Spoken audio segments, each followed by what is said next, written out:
Hi friends, आपण माने सब केमिति अछंती।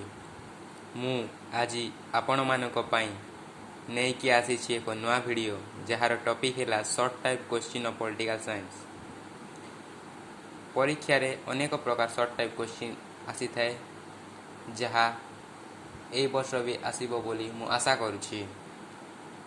सो फ्रेंड्स, वीडियोटी को शेष पर्यंत देखंतु एवं चैनल को सब्सक्राइब करनियंतु एवं बेल आइकन को प्रेस करनियंतु। वीडियोटी पसंद लगिले लाइक शेयर निश्चय करंतु। चलंतु वीडियोटी को आरंभ करिबा।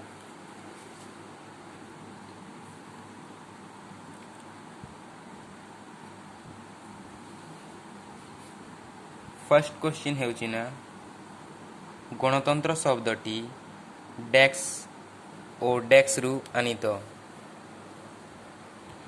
गणतंत्र शब्दटी डेक्स ओ डेक्स रु आनीत, जार अर्थ हेउची डिमोस ओ क्राटोस रु आनीत। ए क्वेश्चन आसी थाए ना, गणतंत्र शब्दटी डेक्स शब्द रु ओ डेक्स शब्द रु आनीत, जार अर्थ हेबो कोन, जार उत्तर हेबो डिमोस ओ क्राटोस शब्द रु। सेकेंड क्वेश्चन हेउची ना, डेक्स को मतरे गणतंत्र हेउची लोकमानक ओ लोकमानक द्वारा लोकमानक पई शासन व्यवस्था। एहा किए कहिथिले? तो यह अब्राहम लिंकन कहिथिले। तो थर्ड नंबर क्वेश्चन हेउची ना, डेक्स को मतरे गणतंत्र हेउची अयोग्यतार शासन। तो यह किए कहिथिले? फागेटन को मतरे गणतंत्र हेउची अयोग्यतार शासन बोली कहिथिले। एटा बहुत आसी थाए एग्जाम रे, अयोग्यतार गणतंत्र अछि अयोग्यतार शासन बोली किए कहिथिले बोली क्वेश्चन आसी थाए, बहुत थोड़ा आसिलानी। तो किए कहिथिले? फागेट कहिथिले। तो 4 नंबर क्वेश्चन हेउची ना काना, प्राचीन डेक्स राष्ट्र रे प्रत्यक्ष गणतंत्र प्रचलित। तो को राष्ट्र रे प्रत्यक्ष गणतंत्र प्रचलित? ग्रीस राष्ट्र रे प्रत्यक्ष गणतंत्र प्रचलित। तो परोक्ष गणतंत्र रो अन्य नाम अछि डेक्स गणतंत्र। तो परोक्ष गणतंत्र रो अन्य नाम हेउची को गणतंत्र? प्रतिनिधिमूलक गणतंत्र। 6 नंबर क्वेश्चन हेउची ना, डेक्स राष्ट्र रे वर्तमान प्रत्यक्ष गणतंत्र प्रचलित अटे। तो आंसर होई जीवो ना, स्विट्जरलैंड रे प्रत्यक्ष गणतंत्र प्रचलित अटे वर्तमान जोटा। तो जनमत बा प्लेबिसाइड फरासी शब्द डेक्स रु आनीत। तो यार उत्तर है जीवन प्लेबिसिटम रु आनीत। जनमत बा प्लेबिसाइड एक फरासी शब्द ताहाको डेक्स रु आनीत, ताहाको उठी रु आनीत प्लेबिसिटम शब्द रु आनीत।